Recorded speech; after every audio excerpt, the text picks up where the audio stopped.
Doctor Sreevarma ஆயுள் தரும் ஆயுர்வேதா அறுவை சிகிச்சை இல்லா குணம் ஆயுள் கால நிவாரணம். Branch express courier private limited domestic international cargo உங்கள் இல்லம் தேடி வந்து கொரியர் புக்கிங் டெலிவரி செய்து தரப்படும்.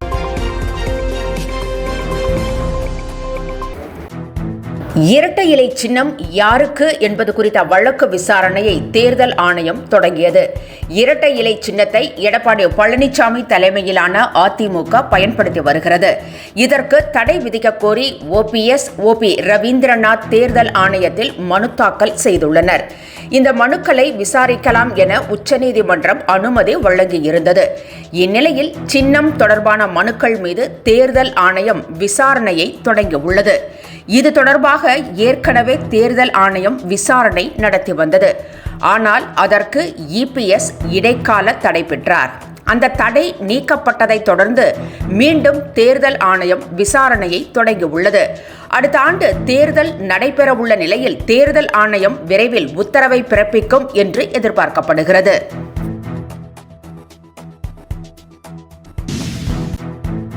அதிமுக பாஜக கூட்டணி உறுதி செய்யப்பட்டுள்ளது.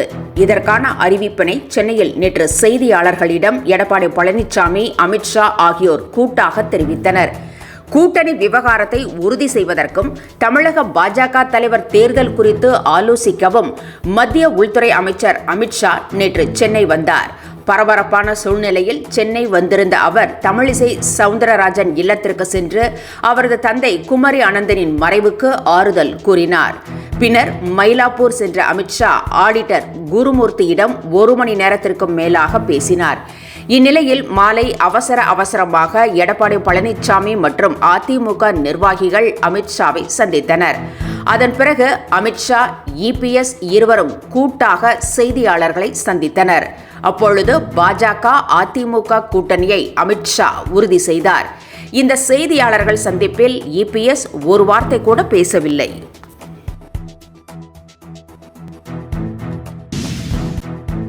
அனைவரையும் உள்ளடக்கிய வளர்ச்சி வாய்ப்புகளுடன் புதிய சகாப்தத்திற்கான அடித்தளமே பாஜக அதிமுக கூட்டணி என EPS தெரிவித்திருக்கிறார்.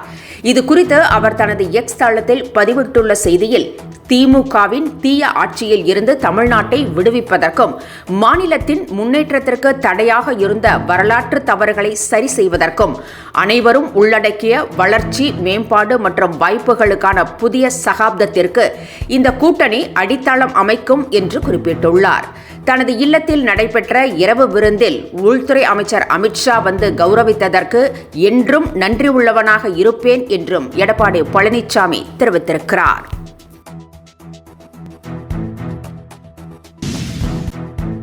பாஜக அதிமுக கூட்டணி மட்டுமே தற்போது இறுதி செய்யப்பட்டுள்ளதாகவும் எந்த நிபந்தனையும் இன்றி இந்த கூட்டணி உருவாகியிருப்பதாகவும் மத்திய அமைச்சர் அமித்ஷா தெரிவித்திருக்கிறார். கூட்டணிக்காக அதிமுக எந்த நிர்பந்தமும் விதிக்கவில்லை என்றும் OPS சசிகலாவை சேர்ப்பது அவர்கள் உட்கட்சி விவகாரம் என்றும் அதில் நாங்கள் தலையிட மாட்டோம் என்றும் மத்திய அமைச்சர் கூறினார்.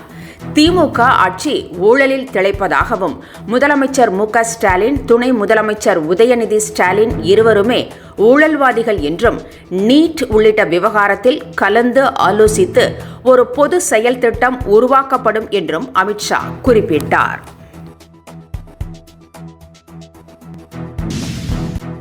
தமிழக பாஜகவின் புதிய தலைவராக நயினார் நாகேந்திரன் தேர்வு செய்யப்பட்டுள்ளார். இதற்கான அறிவிப்பினை அக்கட்சி இன்று மாலை வெளியிடுகிறது. தமிழக பாஜகவிற்கு தேர்தல் நடைபெறும் என அக்கட்சி திடீரென அறிவித்த நிலையில் நேற்று விண்ணப்பங்கள் பெறப்பட்டன. நயினார் நாகேந்திரன் மட்டுமே இதற்கு விண்ணப்பித்தார். அண்ணாமலை, வானதி ஸ்ரீனிவாசன், L. முருகன் உள்ளிட்டோர் அவருக்கு முன்மொழிந்தனர். மாலை 4 மணி வரை யாரும் மனு தாக்கல் செய்யாததால் நயினார் நாகேந்திரன் போட்டியின்றி ஒருமனதாக தேர்வு செய்யப்பட்டுள்ளார். இதற்கான அறிவிப்பினை பாஜக தலைமை இன்று வெளியிடும் என்று எதிர்பார்க்கப்படுகிறது.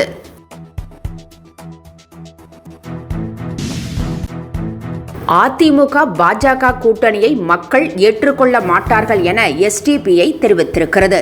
இது தொடர்பாக அக்கட்சியின் மாநில தலைவர் நெல்லை முபாரக் வெளியிட்டுள்ள அறிக்கையில், மத்திய பாஜக அரசின் அழுத்தத்திற்கு அடிபணிந்து அதிமுக கூட்டணி முடிவுக்கு வந்திருப்பதாக குறிப்பிட்டுள்ளார். பாஜகவுடன் கூட்டணி அமைப்பதற்கு அதிமுக எத்தனை காரணங்களை கூறினாலும் மக்கள் அதை ஏற்க மாட்டார்கள் என்றும், தமிழக மக்களின் நலனுக்கு எதிராகவும் மாநில உரிமைக்கு எதிராகவும் செயல்படும் பாஜகவுடன் கைகோர்ப்பது எந்த ஒரு மாநில கட்சிக்கும் அழிவை தவிர வேறு எதையும் கொண்டு வராது என்றும் முபாரக் கூறியுள்ளார்.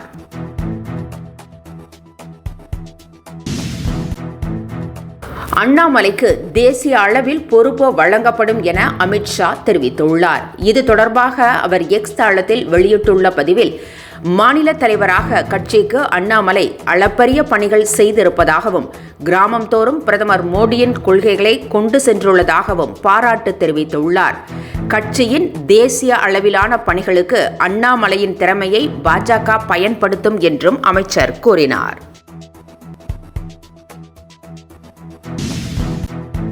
அதிமுக பாஜக கூட்டணி அமையும் என முன்பே எல்லோரும் யூகித்ததுதான் என திருமாவளவன் தெரிவித்துள்ளார்.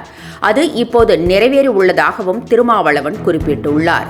விஜய் அல்லது மற்ற அமைப்புகளுடன் இணைந்து அதிமுக கூட்டணி அமைத்துவிடக் கூடாது என்பதில் பாஜக RSS மிக கவனமாக இருந்ததாகவும் அவர் கூறியுள்ளார். நெருக்கடியின் காரணமாகவே அதிமுக பாஜகவுடன் இணையும் நிலை ஏற்பட்டதாகவும் திருமாவளவன் கூறியுள்ளார்.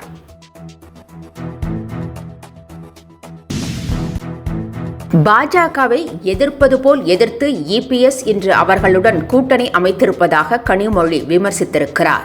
இனி பாஜகவுடன் கூட்டணி இல்லை என சொல்லிவிட்டு தற்போது நிலைப்பாட்டை மாற்றி மக்களுக்கு அதிமுக துரோகம் செய்திருப்பதாகவும் அவர் கூறியுள்ளார். பாஜக அதிமுக பிரிந்து விட்டதாக சொல்வது நாடகம் என முதலமைச்சர் சொன்னது உண்மையாகிவிட்டதாகவும் கனிமொழி விமர்சித்திருக்கிறார்.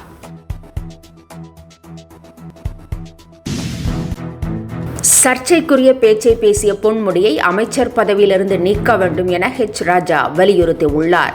சைவ வைணவ மக்கள் புண்படும் வகையில் இழிவாக பேசிய புகாரில் பொன்முடியை கட்சி பதவியில் இருந்து முதலமைச்சர் ஸ்டாலின் நீக்கியுள்ளார்.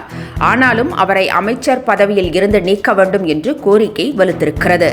திமுகவின் இந்து விரோதத்தை எப்போதும் மாற்ற முடியாது என்றும் அவர்களை ஆட்சியிலிருந்து அகற்ற இந்துக்களால் முடியும் என்றும் குறிப்பிட்டுள்ள ராஜா பொன்முடியை கைது செய்ய வேண்டும் என்றும் வலியுறுத்தியிருக்கிறார்.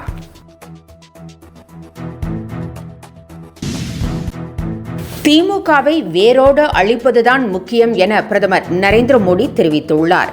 தமிழகத்தில் பாஜக அதிமுக கூட்டணி அமைந்தது குறித்து மகிழ்ச்சி தெரிவித்துள்ள பிரதமர், தேசிய ஜனநாயக கூட்டணியுடன் இணைந்து தமிழகத்தை வளர்ச்சி பாதைக்கு அழைத்துச் செல்வோம் என்றும் தமிழகத்தின் கலாச்சாரம் பண்பாட்டை பாதுகாத்து திமுகவை வேரோடு அழிப்பதுதான் முக்கியம் என்றும் பிரதமர் தெரிவித்திருக்கிறார்.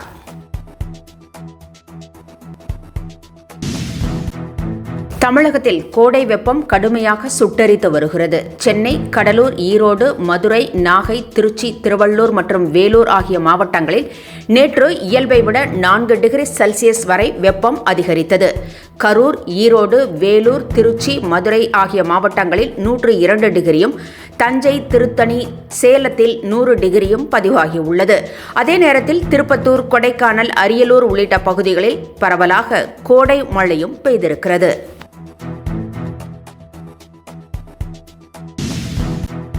அஜித் நடிப்பில் உருவாகியுள்ள குட் பேட் அக்லி படம் தமிழகத்தில் முதல் நாளிலேயே 30.9 கோடி ரூபாய் வசூல் ஆகியுள்ளதாக அதிகாரப்பூர்வமாக அறிவிக்கப்பட்டுள்ளது. விடாமுயற்சி திரைப்படம் எதிர்பார்த்த அளவு வர்த்தக ரீதியாக வெற்றி பெறாத நிலையில் குட் பேட் அக்லி திரைப்படம் வசூலில் சக்கை போட்டு வருகிறது. பாசிட்டிவான விமர்சனங்கள் வந்ததால் ரசிகர்கள் படத்தை பார்க்க ஆர்வம் கொண்டுள்ளனர். தமிழ்நாட்டில் மட்டும் படம் 30.9 கோடி ரூபாய் வசூலாகியுள்ள நிலையில் உலகளவில் எவ்வளவு வசூலாகி இருக்கிறது என்ற தகவல் வெளியாகவில்லை.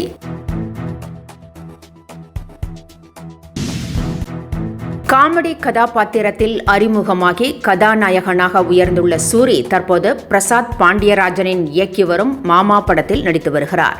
இந்த நிலையில் திடீரென படப்பிடிப்பு தளத்திற்கு சிவகார்த்திகேயன் சர்ப்ரைஸ் விசிட் கொடுத்தார். அவர் படக்குழுவுடன் கலகலப்பாக உரையாடிய புகைப்படங்கள் வைரலாகி வருகிறது. டாக்டர் ஸ்ரீவர்மா ஆயுள் தரும் ஆயுர்வேதா அறுவை சிகிச்சை இல்லா குணம் ஆயுள் கால நிவாரணம். Branch express courier private limited domestic international cargo உங்கள் இல்லம் தேடி வந்து கொரியர் புக்கிங் டெலிவரி செய்து தரப்படும். என்றும் உங்களுடன் மை இந்தியா. முக்கிய செய்திகளை உடனுக்குடன் தெரிந்து கொள்ள சப்ஸ்கிரைப் பண்ணுங்க, பெல் பட்டனை பிரஸ் பண்ணுங்க. என்றும் உங்களுடன் மை இந்தியா.